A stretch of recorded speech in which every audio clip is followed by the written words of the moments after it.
ni pakai beras apa dik? Kita pakai beras wangi bang. Menarik kat sini bang, kita punya sambal. Ada ikan milis, ada bawang. Memang betul-betul lah bang nampak. Kalau nasi mak biasa je berapa? Nasi mak biasa kita jual RM3. Kita ada yang special lagi daripada lauk-lauk yang kat sini. Ui, ada lagi special? Ada udang celup tepung dengan sotong celup tepung.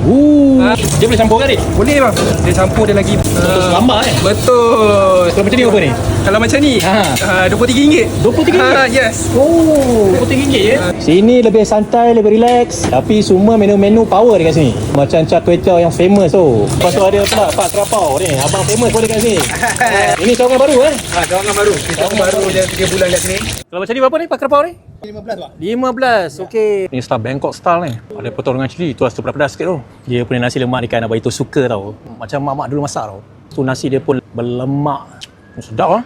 Orang goreng berempah dia. Weh, betul lah ni daging rendang Negeri Sembilan style. Boleh rasa dia punya pedas-pedas tu. Ini yang paling special, dia punya celup tepung. Bila kau request je, baru diorang goreng. Ini antara celup tepung yang abang itu makan, yang sedap lah. Tepung spices itu ada flavour tau. Kalau korang mencari pot lepak santai yang best area Shah Alam, kau boleh try makan kat sini. Sorok Street, Ken Rimba.